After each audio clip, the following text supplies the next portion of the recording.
Okay, good evening, everyone. I'll now call to order our City Council meeting for this evening, Tuesday, October 28th at 6:30. And we will begin with our Pledge of Allegiance, and I'll ask Councilmember Brogy to lead us in the pledge. Thank you.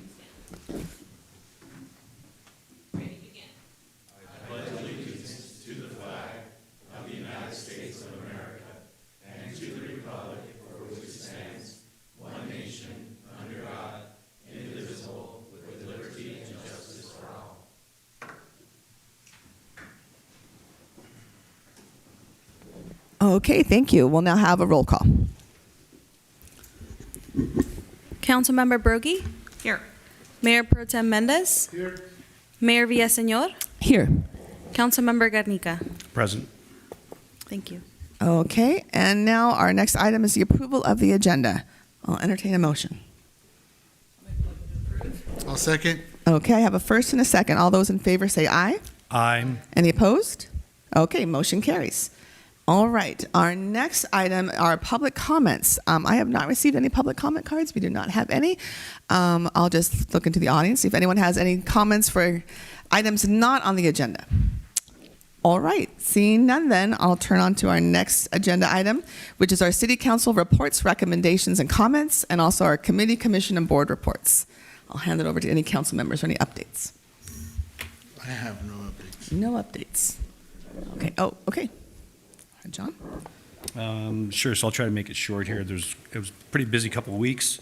So I attended a housing conference in Camarillo that was put on by, I guess, Housing Opportunities Made Easier, Thank or you. HOME Yeah, for short. HOME, yeah. There you go. That took up the morning of last Friday.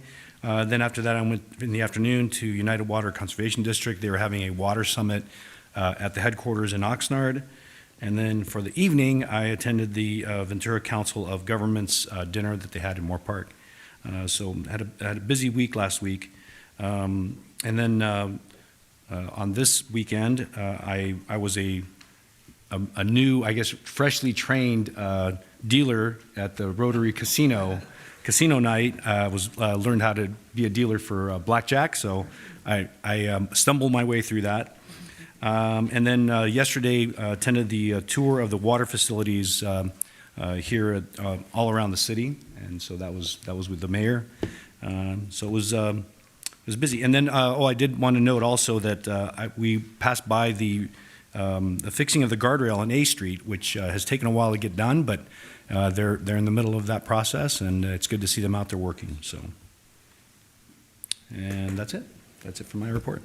Okay, thank you. All right, anything else? Carrie? Yeah. My week wasn't quite as hectic as yours was, John, but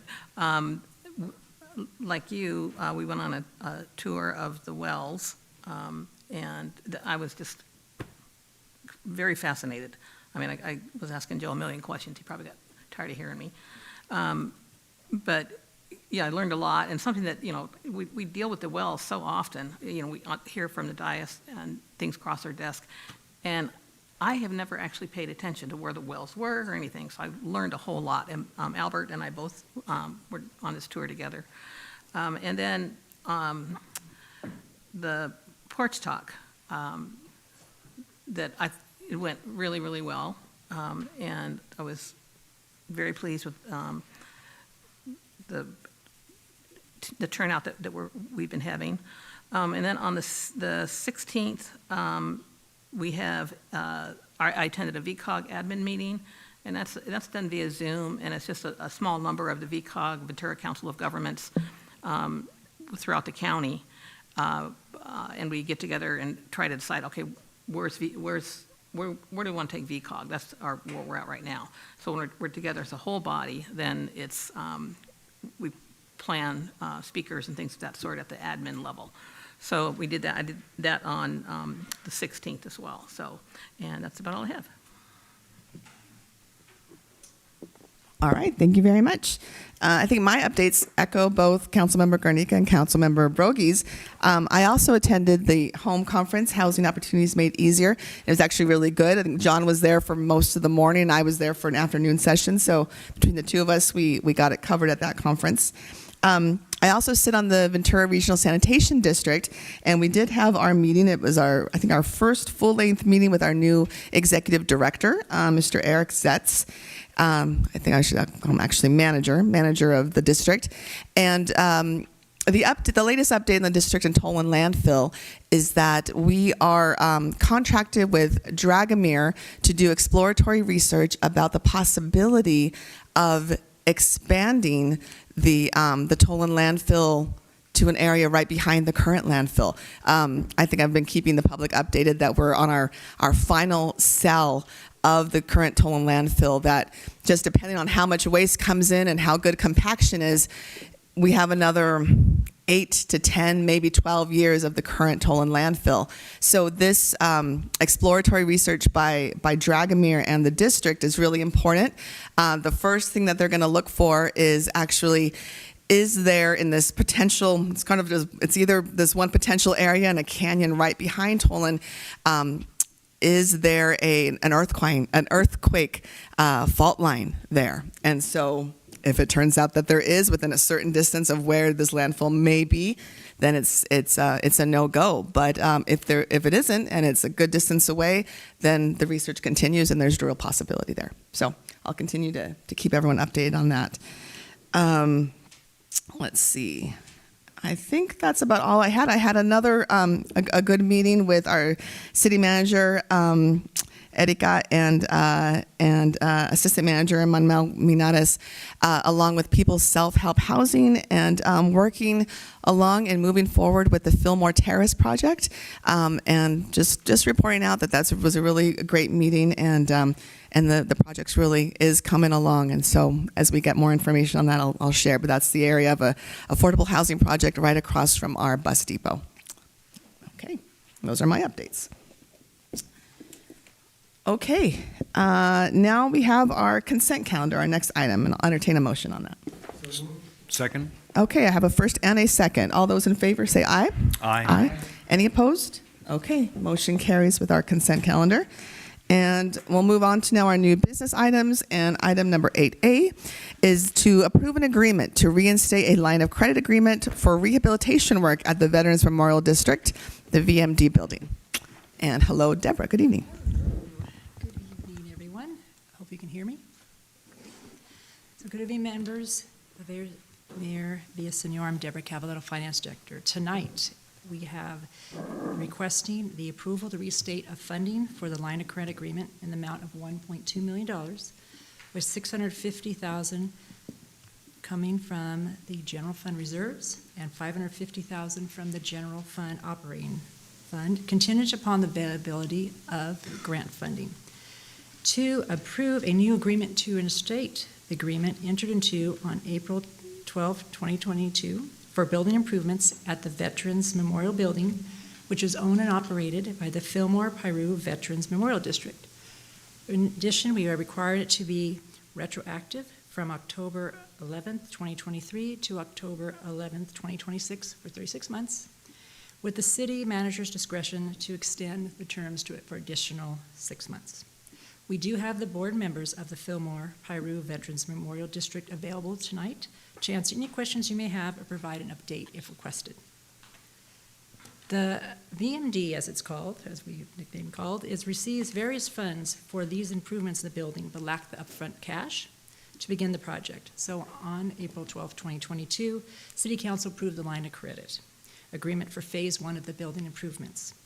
Also, the city agreed to participate in an oversight of the project, along with the district project management team, to ensure that all criteria was met regarding this agreement and the grant. The memorial building has been used by the city during its times of disaster. It was used in 2017 for the Thomas Fire and as a cooling center for when it's during extreme heat. The goal is to update the VMD building to assist in further disasters as an emergency response resource, and continue its history of providing a venue for celebrations and community services. The project has experienced delays due to issues which revised the scope of work, such as we had in 2023, we had those very large rainstorms that damaged the building that it had to actually be closed. And also the material costs. As you know, material costs over the years have gone up. At this time, the VMD project is currently performing the roof replacements of Phase 1, and awarded grant funding has been used for reimbursement of this phase at this time. They do have a Phase 2, which will be involving a new HVAC system, electrical upgrades, seismic retrofit, and various ADA compliance measures. Approval of the line of credit will make funds available as a cash flow loan, subject to the availability of awarded grant funds and eligible expenses for reimbursement. If at any time the grant funding ceases to become available, the city will continue the distribution. This meets the city's goal for the core value of public safety. And this ends my presentation, and we are available for questions. As we said, we do have the Veterans Memorial District available. Okay, thank you very much, Deborah, for your presentation. Are there any questions? So I have a question, but it probably doesn't involve you, Deborah, that's okay. unfortunately. So just a question about the artillery piece that's from World War I out front. Is there any plan at some point? I mean, obviously, it's not involving this exact funding, but is there any plan to have that either renovated or replaced? It has been, I'm Bill Morris. Hi. Hey, Bill. Hi, John. It has been repaired several times. We've had issues with sprinklers going on them and rotting the wheels. I don't know exactly. It's basically been a labor of love because the major focus at this point is as a resiliency center. We just don't want to have it collapsing. I don't know if way back in time, my dad used to tell me that the Wildman brothers used to steal that thing and drive it down, drag it to the back of their car down the road by Hub's bar. It's a long story, a long time ago. I don't know much more other than that. I don't know of any plans yet. We've got our hands full with this building. Obviously, our roof is almost completed, which is wonderful news, and there's some really exciting things that we're doing with it. For example, on the ballroom, we used to have that ceiling with drywall, and if you look inside of that building, it's fantastic. The architecture, it's like an aerodome inside. So you got all these exposed beams. We're going to maintain that, and we're putting our insulation on the exterior. And one of the things that has happened, see, there's 3 phases that we have that we're dealing with this. The first phase is fixing the roof, obviously, because that's where all the damage has been coming from. The second phase is now to repair the air conditioning that we never thought we were going to have to repair. I don't know why we weren't thinking we were going to have to repair it, but it's shot. And we have to now do that with ductless air conditioning, which requires an entirely different type of architecture. And this is all being covered in the grant process, as Deborah has been explaining to you.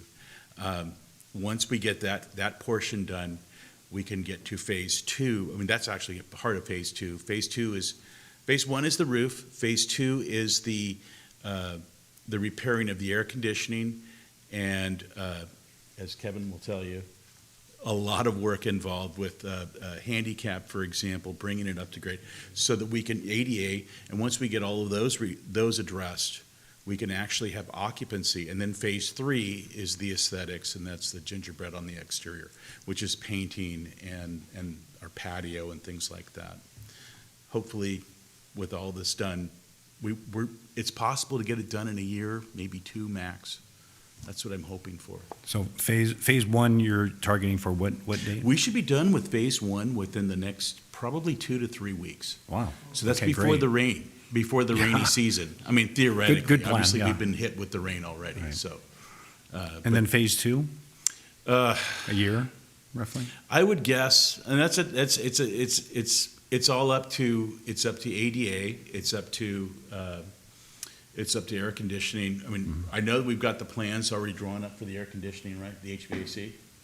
Kevin? Don't have them yet. You don't have them yet? Well, they've been talking about it. Okay. I mean, it's a lot more extensive than I would ever have imagined going with grant money. Sure. Primarily because of the requirements that come along with it that you never even think about Okay. until then. So I don't know if you have any other questions about this or not. Let's see. Are there any questions? He answered my question. Okay. Just, I can thank you. Yeah, no problem. I just wanted to say, On the mic. It's a long time coming. I'm excited that this is happening. And I mean, that it's a very important part of our history, that the building, and so many families have so many great memories in there. I know we do, and I'm just excited that this work is being done. It's been a long time. Yeah, it has. It really has. Yes, Carrie. You mentioned the air conditioning. I mean, do you think it's possible that on the cooler days that it could be completed with, and not have the air conditioning necessary, required, or is that a mandatory? It's not necessarily required per se, but without the air conditioning, it's just going to be really uncomfortable in there. Yeah. You know, and it's not something, and that's really not what's going to stop the occupancy per se. I mean, obviously, there's going to be architecture that's involved in that air conditioning, but the other aspect that's going to be a major contributing factor to occupancy is going to be our ADA requirements, Right. all the other things that are coming into play. So that all has to be fit into phase two, as Kevin would. I don't mean to put the spotlight on Kevin. Kevin knows all about what we're up against on this stuff. There's a lot going on, and that's all phase two. Yeah. At least we're stopping the bleeding now. Yeah. So there's no more grotto room in there.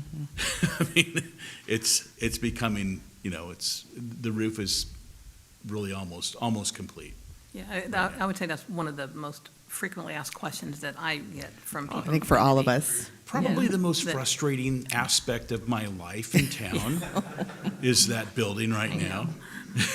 I get it all the time.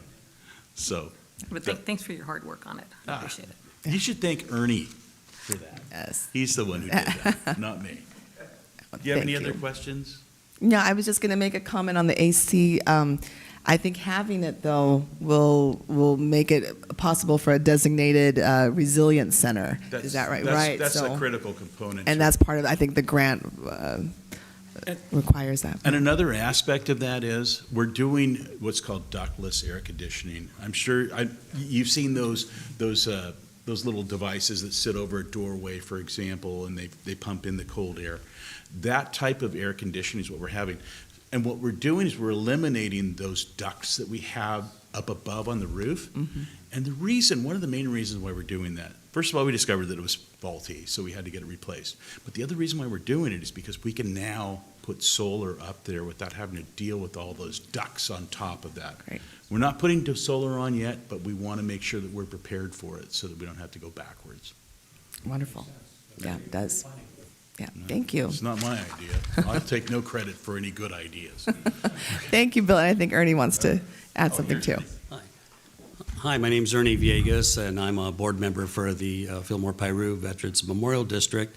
And just want to give you a little bit, real quick, of the history of this. Back in 2017, when we did have the Thomas fire, the county was looking, and the state was looking at, and FEMA was looking at areas where they could improve a system when we do have these recognized areas that were considered a risk. And Ventura County, in particular, in our area, we were certainly recognized that. So the FEMA started the resiliency program, emergency, and that's how we got involved.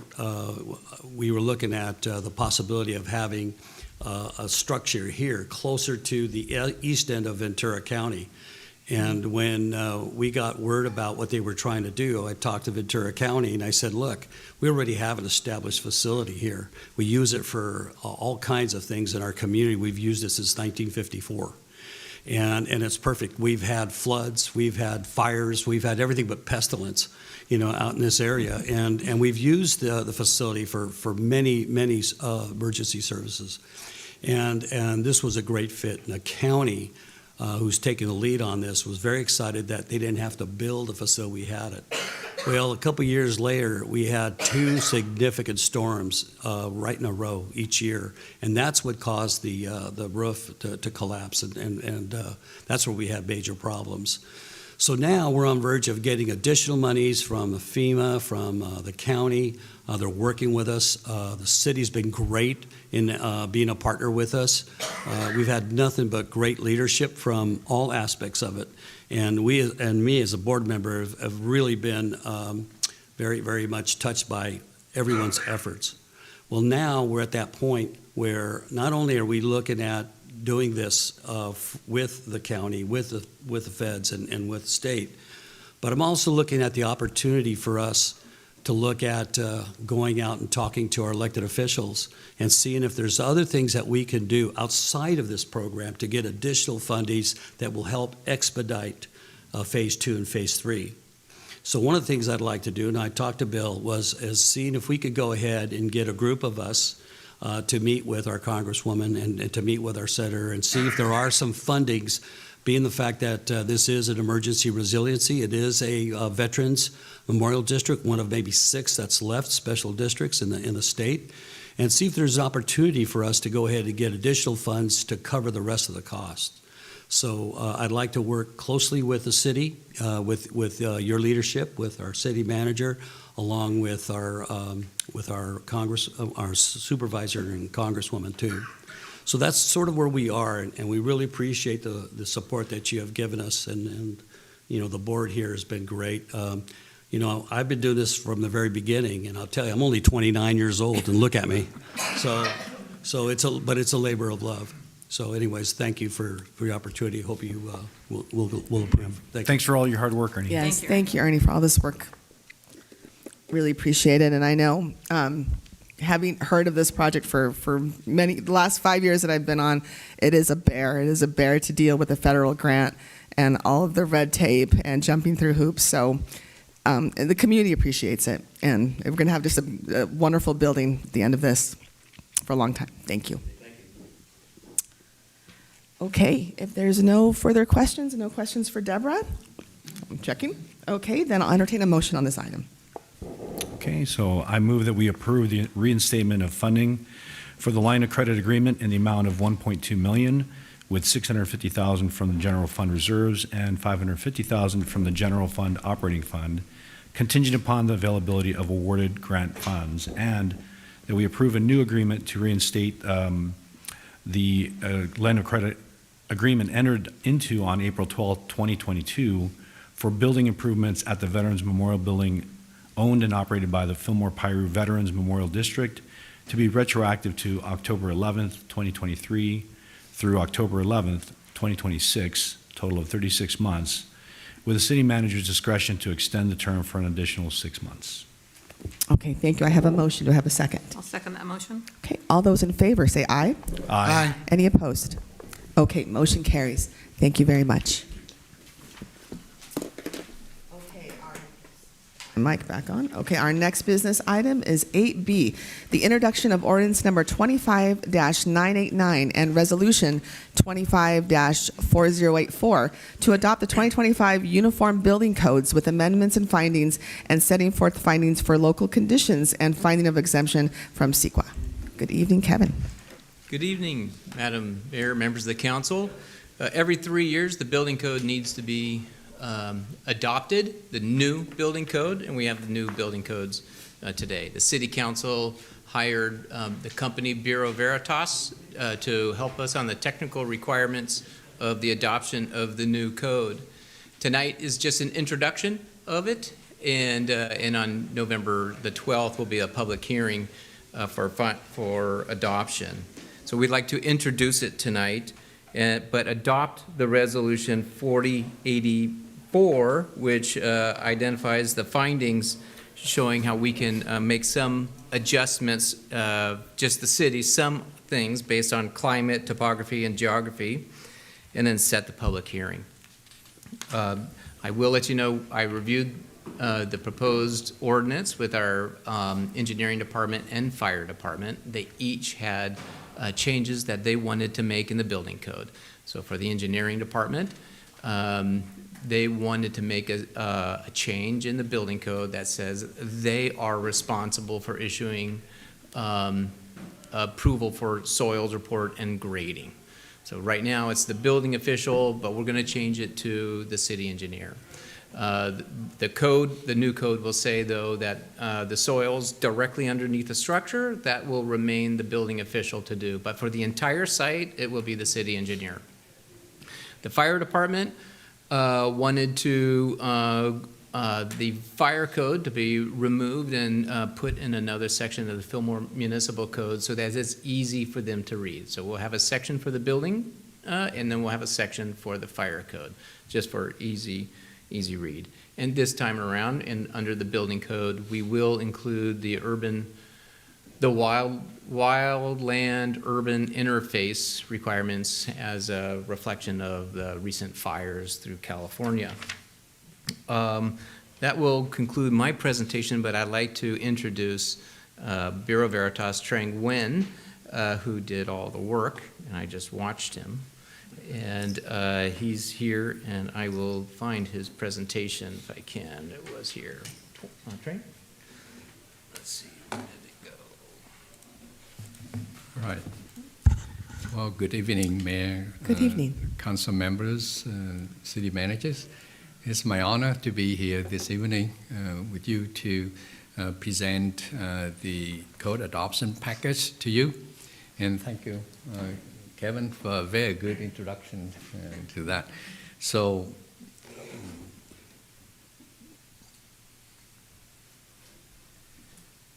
like Kevin said, every 3 years we go through, actually the whole California go through this code adoption cycle. And it started beginning of the year, and by July 1st of 2025, the California Building Standard Commission adopted the model code, and the model code is were created by different agencies out there, but the state of California Building Standard Commission adopt these from all of the building code and the fire code. And the state requirement is that within 180 days of the state adoptions, the local jurisdiction, like city, county, have to adopt the state code and with amendment if we would like to do as such. And we have to do it in 180 days. So this evening will fall within that time frame, and the new code will be effective on January 1st, but your business day will be January 2nd of 2026. And in order to make any kind of the code amendment to the state adopted code, we have to follow a very strict guideline for the special, very unique condition based on the climatic, topographical, and geographical condition. And the city of Fillmore here that has these three very special condition, particularly when your earthquake fault line nearby and heavy strong wind is here, and the soil condition in the city that would justify us to have these code amendment. And with you will see that the California Building Standard Code has 13 parts to it. And that's how the building department and fire department enforce this code. So it's quite a lot of code volumes, code book that they have to be familiar with. And recently, because of the fires, so the state didn't want to have local jurisdiction to come out with a lot of more amendment to it, so they had the Senate Bill 130 to restrict, any further code amendment after September 30th of 2025. However, they will allow us to carry over or transfer the current code amendment from the previous code cycle to this one. So we are doing that at this time. We do not introduce any new technical requirement, but we have 2 or 3 of the administrative amendment, like Kevin just presented to you regarding the grading responsibility and the separation of the building and the fire code in your municipal code section. So one of the things that I like to bring to your attention that it used to be in California Building Code Chapter 7A to deal with all the high-risk fire zone and the requirement. And this code cycle, the state removed that Chapter 7A from the CBC. However, they came up with a brand new code book. They call the California Wildland Urban Interface Code. And like Kevin say, the chapter 7A used to be only maybe 10 pages of code, but now this book here has about 40 pages for that. So it's very interesting to recognize this. And yes, of course, there are quite a few more requirements in here that in response to the recent fires that we have all heard about that one. So there's a lot of things for the plan checker, or inspector, and even building official that get to know of these new requirements here. So tonight, like Kevin say, we will introduce to you the ordinance of the buildings, and also the adoption of the resolution of finding for the code amendment that based on the climatic, geographical, and topographical condition, and the public hearing will be conducted during the next City Council meeting. Thank you, and if you have any question, I'm ready to answer your questions at this time. Thank you so much for your presentation. Yes, fellow council members, any questions? Yeah, so I have a question. So I've been trying to keep up to date on some of the changes that have been occurring about how to build more fire-resistant buildings. And I know that there's been a little bit of back and forth. Does the code have anything that allows newer information or newer, let's say, scientific or studies to influence the code? In other words, is that just part of the 3-year cycle? Because, I mean, I've heard everything from on one side, having xeriscaping, is great, to, well, xeriscaping doesn't really matter. It's really about the openings in the buildings. So my question really has to do with, hey, this is still kind of not settled science, shall we say, at least from what I'm understanding. How does the code kind of address that unsettled question? Well, thank you for the question. To understand how the code develops, like I use this as an example, there were public hearings, and different industry members, different representatives from jurisdiction and from everybody had an input to this code and answer your question about fire resistance, fire protection, and that, that deal with structure that near the high risk fire zone in this case. There was a lot of public meeting, and then the input or the suggestion from different public members introduced to the body of the ICC, the International Code Council Committee. And many years ago, when I was young, I was part of those committee, and then considered the code proposal from different industry. And it's a very, very comprehensive process. And then they discuss, they vote on it, they debate on it. And like in this case, there's certain requirement that had to be presented by the scientific study, or maybe some professor from some well-known university, or maybe some engineer from different discipline introduce the requirement and provide the backup material for consideration. And then the ICC committee will look at it, study it, vote on it, and then it became the code requirement in this case. And it got into this book. So it's not something like somebody just dream up something and say, okay, let have this requirement here. No, it would go through a very, very extensive process in this case. Now, another part of your question I'd like to answer is that yes, because during the recent fire and with this new code here, there's a lot of more new requirements for it, unfortunately, and those requirements that if we implement it, we use it, it may, I use the word carefully, it may increase the cost of construction, but I think from the public safety point of view, I think it's very good to have this kind of requirement for it. I hope I answered your question. All right, thank you. Any other questions? Okay. All right. Well, thank you again for your presentation. And I think we have 3 different things on our recommendation. So I'll entertain a motion. And this has to be also an introduction of an ordinance, so it has to be read in full. Okay. Thank you.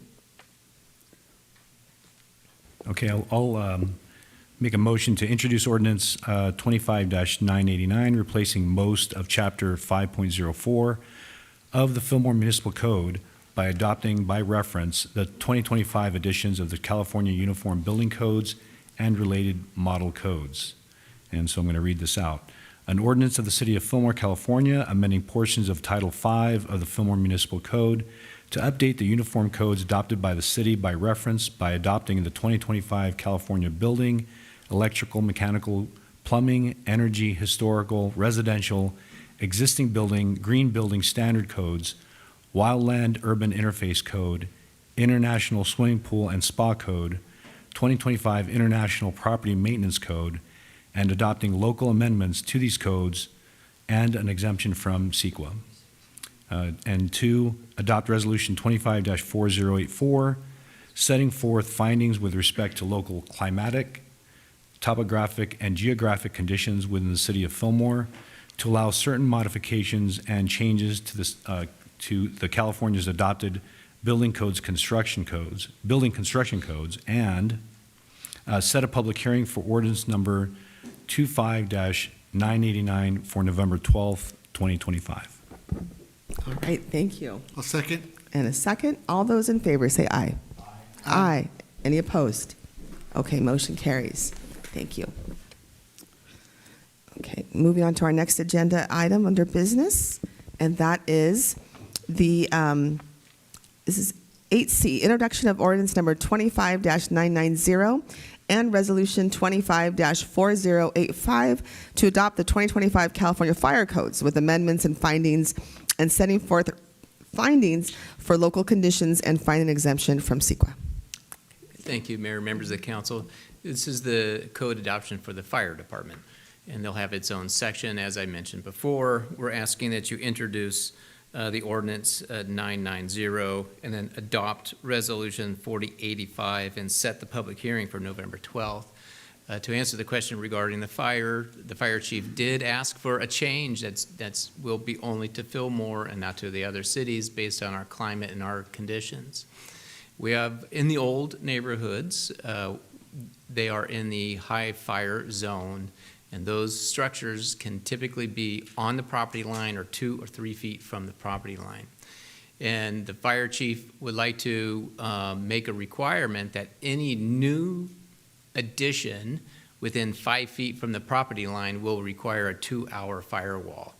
So it'll be a more expensive wall that will resistant to fire.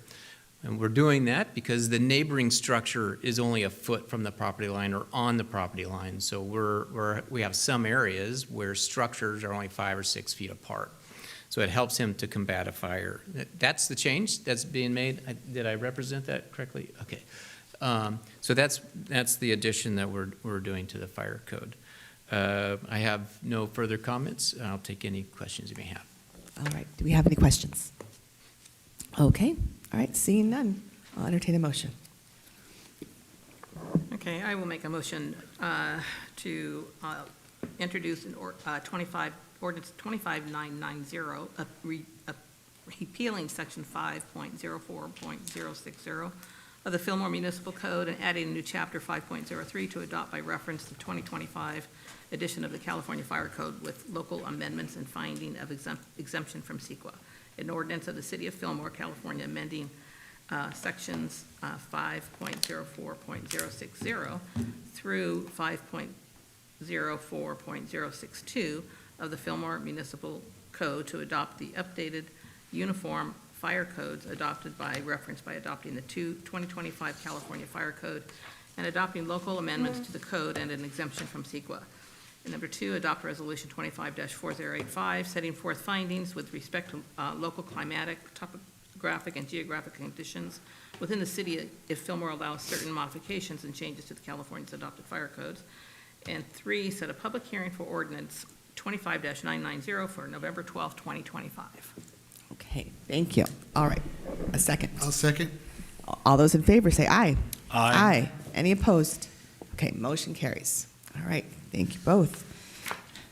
And on to our next agenda item, which is number 8D, the award of contract for construction of well number 10 drilling and well number 5 deconstruction project with project specification number 25-03A. And the award of contract for well number 10 drilling and well number 5 I read that twice. Okay. Good evening, Joe. Good evening, Madam Mayor and members of the council. As a matter of background on this, you had received the plans and specifications on August 26th and approved staff to advertise those adopted plans and specs. This project includes the drilling of a new municipal well, Well 10, and the abandonment and restoration of the existing well number 5 site to park space. The project was advertised beginning August 28th, 2025, on Planet Bids and in various bid rooms and in the Fillmore Gazette over a 3-week period. Staff held 2 community information meetings, once on September 16th here in the city council chambers, and on October 3rd in the Dolores Day Park. Both events were advertised through social media and through direct mailers. This is an example of what was sent out through the direct mailers and used in social media. The left side of your screen shows the boundaries that we went to inform those neighboring properties where the well will be located, and this project will be taking place. And on your right side is what we had advertised. Recognizing the fact that, every time period that we might come up with might not match up with somebody's schedule, we offered up a way for them to send us their questions, and we could provide a response to that way through emails or a phone call. These are some of the questions that we received, actually a good summary of the questions that we received. Not all questions were captured here, just because of the repetitive nature or just very similar to another question. So you'll see here some of the questions were, where does the city's water come from? It's 100% water through groundwater. Is there any existing wells that are offline or unused? And our response was, well, 4, 5, and 9 are currently offline. 10 will be replacing 5, and we're evaluating future options for 4 and 9. What is the cost of the new well, and how is it going to be funded? We discussed the various funding sources. For example, the development impact fees that were collected over a period of time, and their water reserves account here at City that we've collected over a period of time for the future replacement of assets. That question number 3 is very much in line with the question 11, which talks about, will this project increase our water rates? For that, our response was, the project alone will not increase water rates. However, the combination of future projects and system-wide costs could influence a rate increase over time. Going back to question 4, why are the city's wells located along the west side of the town? As I've presented in previous city council meetings, we get a pristine source of water coming down from the Sespe Creek in the largely untouched mountain ranges back in there. Can the water from 9 be used for irrigation? For that, we explained that we've irrigated much of our irrigated space, Fillmore high schools, certain Fillmore high school fields, and private developments with reclaimed waters to offset the potable water demand. So the use of 9 is contingent upon additional studies on water quality and use factors. Is the water tested before the well is installed? For that, as I talked about before, and that was in the bid docs. The idea is that we drill the well, then we test the water quality, test the pumping capability of that hole in the ground, and that will be an indication if we should proceed or how we should proceed. The safety for children in the nearby schools was a question. Always, those are factors that are always on our mind throughout the planning, design, and construction phases. Questions about the impact to the local traffic and surrounding areas. I explained, from the layout, the pictures I've shown here in city council meetings, that we can expect a few trees to be removed, which will eventually be replaced. Some fencing, fenced-off work areas, heavy vehicle activity, and a 20-foot sound wall to contain sound during drilling. And vibrations, should be expected, but will be minimized to a large degree. And in the drilling operation, that is something that we recently experienced with a well that's just outside of our city limits that had no sound wall, and it became a very big problem for a lot of the residents in that neighboring area. For that, I explained that we would have 2 5-day periods of a 24-hour drilling operation, and that we were going to be, taking all feasible precautions to kind of reduce that noise and the vibration as much as possible. So I wanted to put realistic expectations out there that we're not going to get rid of sound. We're just going to minimize them as much as we can, and the vibrations. Water outages during construction. We don't anticipate any residents being out of water during the operation.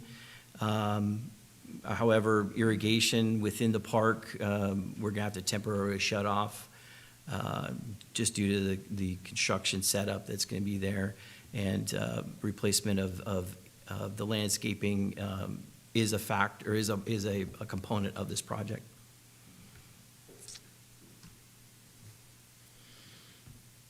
So staff also held a well-attended pre-bid meeting and issued one addendum on September 25th, 2025, that included all the meeting notes from that pre-bid meeting, and provided some clarifications to the bid docs that we had released.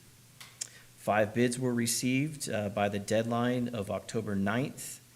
The low bid being $1,400,000 and change, that was submitted by West Coast Well Drilling, which was 24% below the engineer's estimate of 1.862.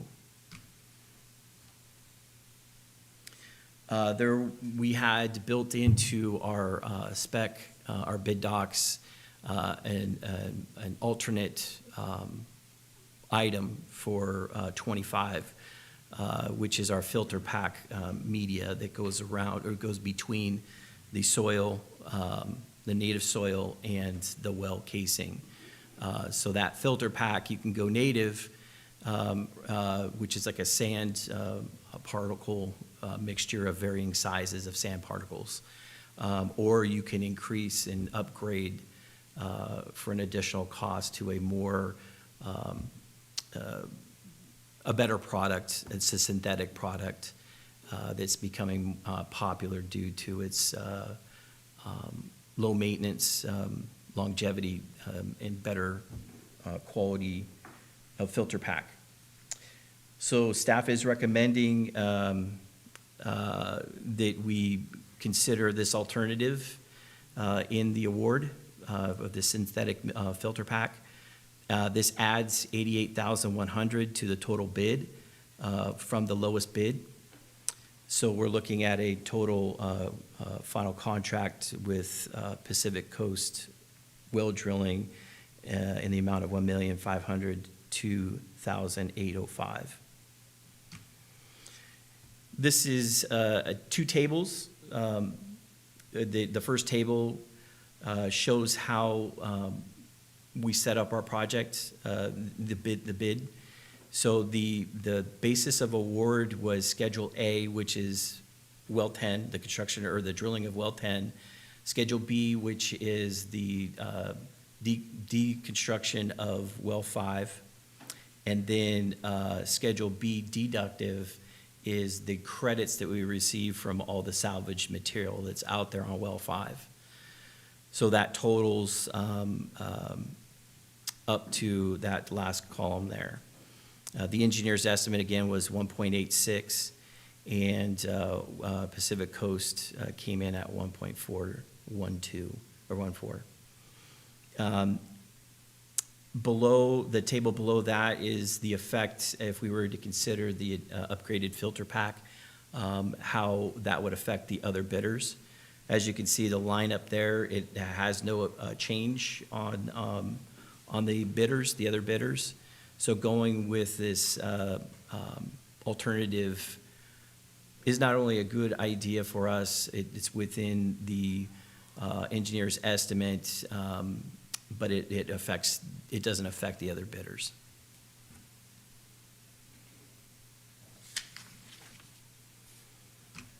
As with all of our major projects, when we go out to bid, we bring them back after we receive bids and do our bid analysis and verification of the low bid and the second low bidder. We do both those in case we find a problem with one. I do want to note that there was one irregularity in the bids that we received. Several, including West Coast Well Drilling, had submitted a cost under one of the line items, which was a zero cost. It was to provide sound mitigation at zero cost. So several bidders had a cost component to that one. We subtracted that out from those specific bidders, and the tables still lined up that way. So the lowest two, they calculated the bids, the bid forms, we verified the licenses, bonds, insurance, verified registration on DIR, which is the Department of Industrial Relations, and their federal and state debarment list, if there's any negative hits on the performance of any of the contractors that we investigated, we would see it on that debarment list, or we'd see something like on that debarment list. And we also checked the assurities. The fiscal impact for this part of the entire project, which is 2503A, is within the budget that we had requested in the 25-26 adopted budget. So no additional funds are required for this award. Future phases, 2503B and 2503C, the city manager, the finance director, and myself got together, and we have a viable funding plan that's in development. And we will come back with you to make those necessary reallocations. This is how we meet the city's council goals. So the recommendation tonight is to approve a contract award to Pacific Coast Well Drilling in the amount of $1,502,805 and include a 10% contingency in the amount of $150,280.50, and authorize the Public Works Director to approve change orders up to that contingency amount. Part of your staff report includes 3 attachments. One is the agreement with Pacific Coast Well Drilling. The second attachment is the bid submitted by Pacific Coast Well Drilling. And the third is the advertised spec package and the one addendum that was issued. That concludes my report, and I'd be happy to answer any questions. Okay, thank you, Joe. That was a comprehensive report. Thank you. Does anyone have any questions for Joe? No questions. questions. Just, Oh, yeah, yes. just one hopefully not too bureaucratic question, but in the event that there is a dispute between the contract documents, which of the contract documents would be the one? Prevailing. The one that, yeah, rules? So you're talking about. Like bid specs the bid versus specs, their okay. bid versus the final contract. The agreement, maybe that's a Tiffany question. Yeah. So if we change quantities or something like that, that would need to be specified. What type of, Like if there's a Discrepancy are you disagreement in anticipating? interpretation, for example, you know,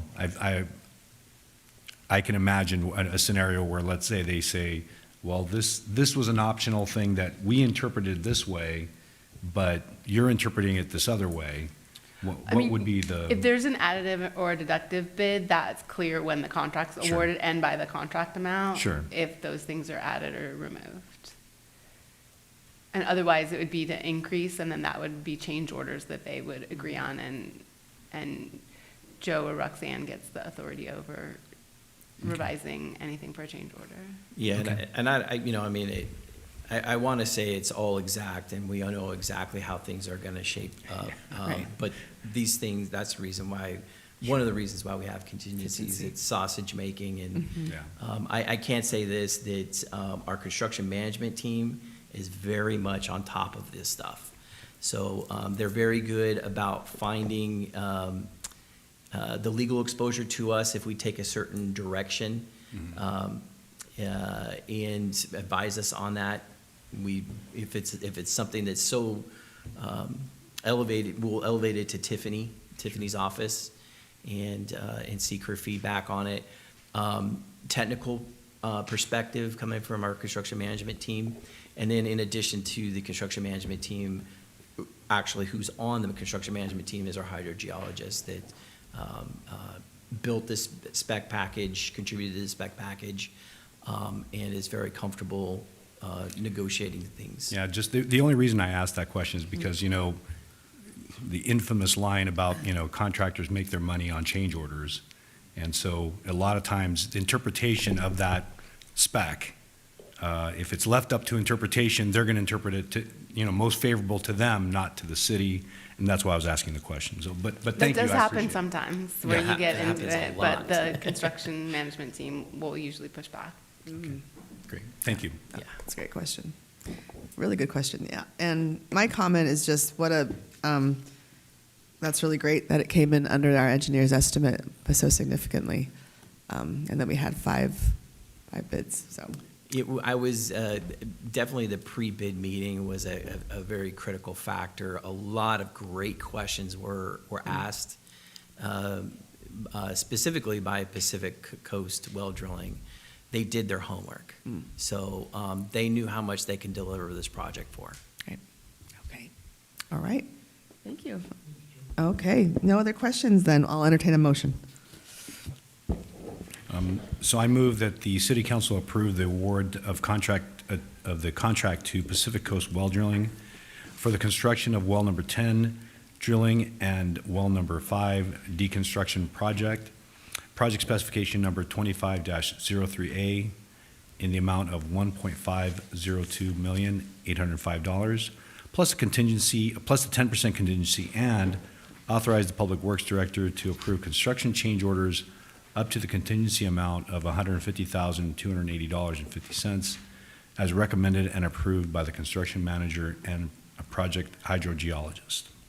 All right, I have a motion. Do you have a second? I will second. All right, all those in favor say aye. Aye. Any opposed? All right, motion carries. Thank you. Thank you. Okay, our last business item is the consideration of the approval of subdivision improvement agreement and final map for track map 6053 Creekside. Good evening, Roxanne. Good evening, Madam Mayor and Mayor Pro Tem and City Council and community.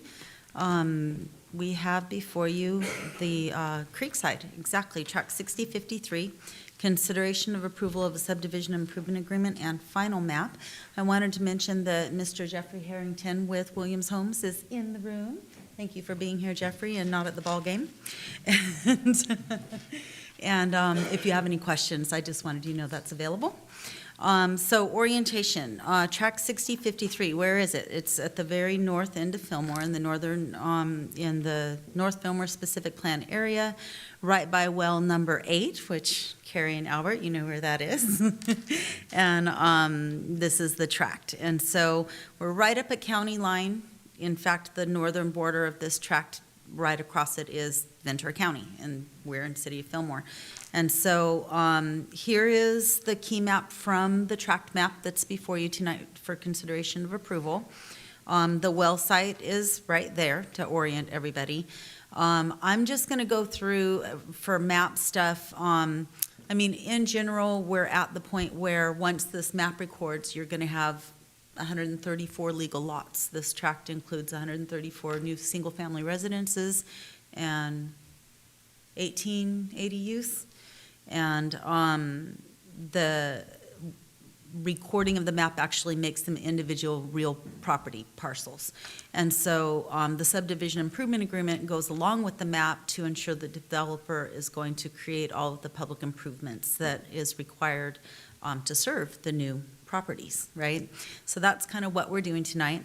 I'm going to walk you through the things in the map that you should know about. Like, for one thing, we're in the dedication statement on the map, it dedicates right-of-way for all streets in the subdivision to the city. So all the street names that you see here, if they're not labeled private, they're going to become city streets, and you're going to, the recommendation is to accept the right-of-way that's offered for dedication, right? Accept the public utility easements, which are 3 feet along the frontage of all the roads into each of the properties. So if the city should ever need to install facilities or anything, we have that little extra room outside the sidewalk area. It also dedicates all rights of ingress and egress for the lots that abut to or back up to Good Enough Road, so that they don't have any access right directly to the public street on Good Enough Road. You can only come in 10th Street to access the development, and those homeowners will not be able to put gates or driveways onto Good Enough Road. That's dedicated on the map, all rights of ingress and egress to those 6 parcels where I put the red line there. And then parcel E is the well 8 access parcel. I'm going to zoom in here a little bit. So we actually have that dedicated in fee title to the city. During entitlement, it was envisioned to be like an easement, replacing the existing easement that we had to our well across this property. But through the plan check for the construction documents, it became apparent that it would really be cleaner for the city to own our well access parcel. And so that is being offered for dedication in fee to the city tonight on the map, with recommendation to accept the fee dedication of parcel E. And we made it like an L shape so that in where the gate into the well site is, we have room to turn trucks and big heavy equipment around up that driveway to the estate lot. That's all our property. And then we'll be giving an easement, which will come back under separate report later on. There is a access easement being granted, a limited access easement to that estate lot 134 over our city property that will include an easement agreement that they can't park anything in the well access road or store anything, and maintenance of improvements and things like that. So that'll be coming back. For now, we're accepting the access parcel to the well. There's the well again. Yes. Okay, so I remember yesterday we drove down that little way. Do you know how wide it is? Because it seems like it's only wide enough pretty much for one vehicle. Right. Today. Today, okay. So the dedication of this is 20 feet wide, and we've required them to develop the access as 20 feet wide. So today it's 14 feet maybe. Okay. It's not wide enough. And so on development, it will be a full 20-foot wide well access Enough road. for cars to pass each other coming and going. Yeah. Okay, great, Yes. thank you. It'll be tight still, but it's 20 feet wide now. Good question, John. Okay, so then back to the full map. We're also going to be getting parcel D. I guess you can't see it that well, but down here, there's this highlighted. Parcel D is that little lot that was kind of like the in-between, and then Williams Homes acquired it, and they're developing a bike path on that, and it is reserved to the HOA, and then but it's for bike path use to the public, which will be part of the CC&Rs and everything, that the HOA will own and operate a bike path connection to the levee. On that, there's also a bike path extension that goes along the old vacated 7th Street to, 7th Street? Yeah, to Good Enough Road that Williams Homes acquired easement from that property owner and is building the rest of that bike path. So when Williams Homes Creekside development is done, we'll have a connection from the bike path at the levee all the way through and across the site and across other people's property to connect to Good Enough Road. So it's a really good step forward on our bike path circulation in the city. Then on the map, parcel C is reserved to the HOA for park purposes and detention basin, as well as parcel B. So those are those two big parcels at the bottom. They're going to be a multi-purpose detention basin and park use. And then parcel A is a private street called Hidden Court Lane, which is an HOA parcel that just serves, it's kind of like a driveway to those three little parcels down in the corner. So all of these things, A, B, C, and D, are reserved to the HOA for their maintenance on the map, the lettered parcels. Here's a picture of the plot plan that was included in the entitlement for driveway setbacks and buildings, but I thought I'd give you a good picture of once the single families come in. You can see the purple up the top near the well site. That's the estate lot with an ADU on it. So all the ones that have 2 boxes, those are the ADU lots. I think this is prior to all 18 ADUs getting in here, but thought it would be a good, you can see the basin at the bottom with the graded swales, and there's the bike paths go along the top of those basins and across over, as well as access roads down into the basin. So that's the topic of the map. I'll move on to the subdivision improvement agreement. So, Sorry, Roxanne, Yeah, I have one go ahead. question back on that one. sure. So for the affordable parcel that's 134 at the top next to the well, is it close? I was hearing this, so there's going to be a sound wall right along the road that's going to be improved. Yes. So will that sound wall then sort of cut those 2 homes off from access, right? There's no access to get back into or go to the park. They would have to go down that particular alleyway and then to Good Enough Road. Okay. Their driveway will be the well access road all the way out to Good Enough Road is their Okay. driveway. And there is a property line wall / sound wall all along the Property well line wall access / road sound wall. and all the way around the well site to insulate from Right. sound. Oh, good. Yeah. So on Yeah. their end too, there will be a sound wall Yeah. covering the well. There'll be right? block walls on both sides of that 20-foot access road, Okay. and that is their driveway to their home and out to Good Enough Road, but to go use the park, they'll have to leave on Good Enough Road and come back in 10th Street. Okay. correct? Yeah. There's no access for them into the rest of the parcels. Okay. Correct. Okay. Yep. Thank you. So the subdivision improvement agreement, as I alluded to, is a document that is required parser to, prior to final map approval.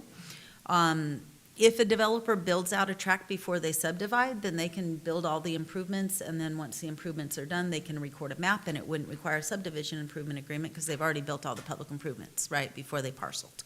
But when they want to create real property parcels with no public improvements, we need to ensure that they remain responsible to install all of the required public improvements that go with all of that real property.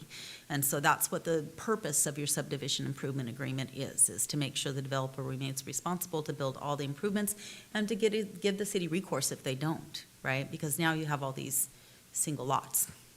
So they're based on approved civil improvement plans, which are approved as of now. Within the subdivision improvement agreement, you can always tell what's in an agreement by its attachments, the exhibits, right? So Exhibit A is a list of those public improvements that need to be constructed. Exhibit B gives a cost table of said improvements that's used for bonding. And then Exhibit C through F are the securities. We're requiring bonding for all of the public improvements and monuments. And then Exhibit G is a phasing map, which I'll go into. So here's Exhibit B. I thought that's the quickest way. Exhibit A lists all these components, and then Exhibit B says, what is the amount? So I just wanted to bring forward, like, this is a big development. There are a lot of public improvements being constructed. We've got almost $11 million of in-tract improvements, plus another $8 million in grading property monuments and the off-site sewer that they've already constructed. So it's coming in at like $18.6 million in public improvements related to this tract that will be secured through the subdivision improvement agreement. And then here's the phasing map that's in the subdivision improvement agreement. They're planning on building 88 units in phase 1 and the remaining 46 units in phase 2.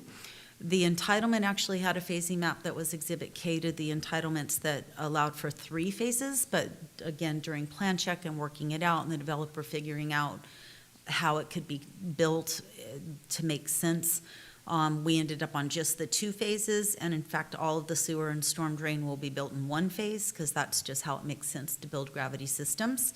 And the well site walls and things will be built with phase 1 as well. But this gives the developer the flexibility to build the first phase of homes and sell them, and then see where we are in the market with the cash flow and schedule to build phase 2, which was another big discussion. Probably one of our biggest sticking points was how long do we have to build it? And we usually allow for 2 years. Williams Homes wanted 4 years. We said, how about 3 years? Like literally, this is what happens. This is the sausage making, right? But we decided that what we did is we gave them 3 years to build phase 1 and then an additional year to build phase 2, so that there's 4 years in total, but phase 1 needs to be done within the 3-year window, and then they can have an extra year if needed.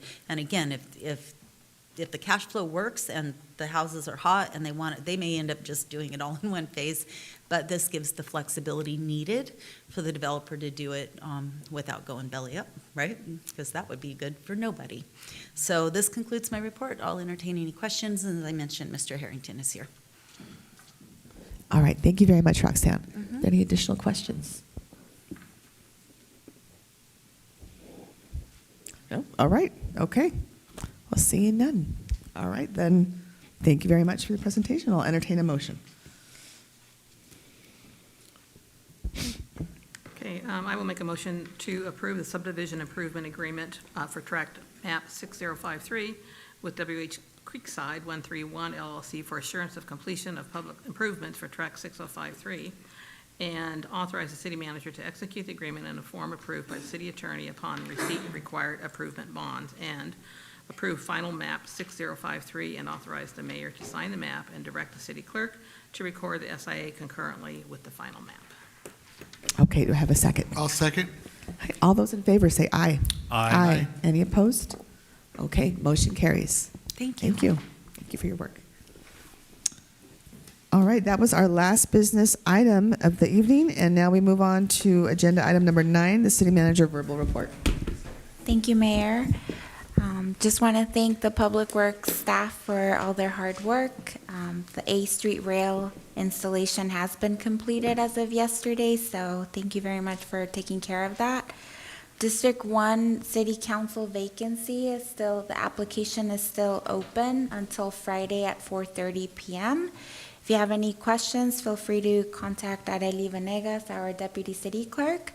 And yeah, just urging the community that if you have the desire to serve and give back to your community, just consider applying. Trunk or treat is tomorrow. It's not on Friday. So I want to remind the community that we will be there at 5 o'clock. We will be starting with the sensory hour, and then at 6 o'clock it will be open to the entire community. So we hope to see you tomorrow so that we can have a pre-Halloween celebration. And then just remind the community that Aquahawk is available for all of you if you want to take better control of your water bill and understand how your bill is added up at the end of the cycle. It also has really good features to alert you if there's an internal water leak, and you can set those up. We will be having information about that tomorrow at the trunk or treat. So if you're quite not sure how to get signed up, please stop by the city's booth and we'll be happy to walk you through. And then the voter center drop box for any ballots is already open at the Fillmore Library. Just wanted to remind everyone about that. And the last thing is to please follow us on social media and our website. We're working really hard. Thank you, Angel, for all your hard work in helping us get all the information out there.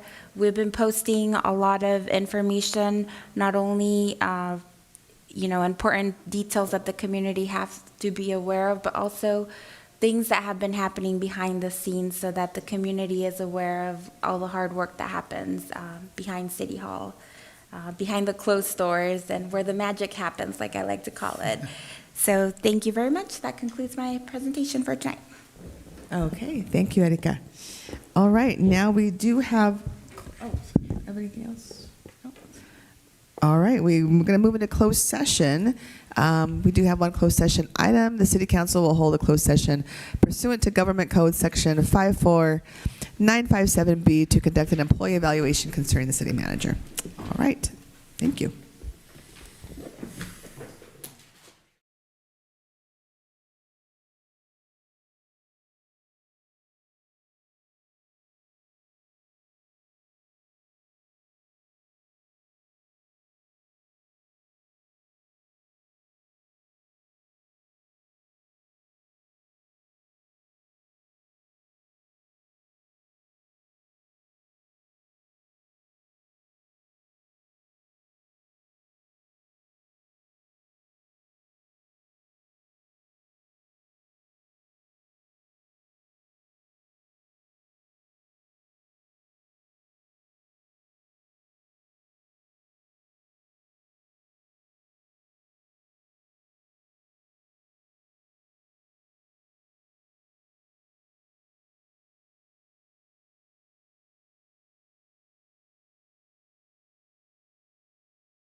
Okay, we are back from closed session. The council was updated and there's no reportable action. We will adjourn this meeting to our next scheduled meeting, which is actually going to be on a Wednesday night because Veterans Day is on Tuesday, November 11th. So our next city council meeting will be Wednesday, November 12th here in council chambers at 6:30 p.m. Thank you.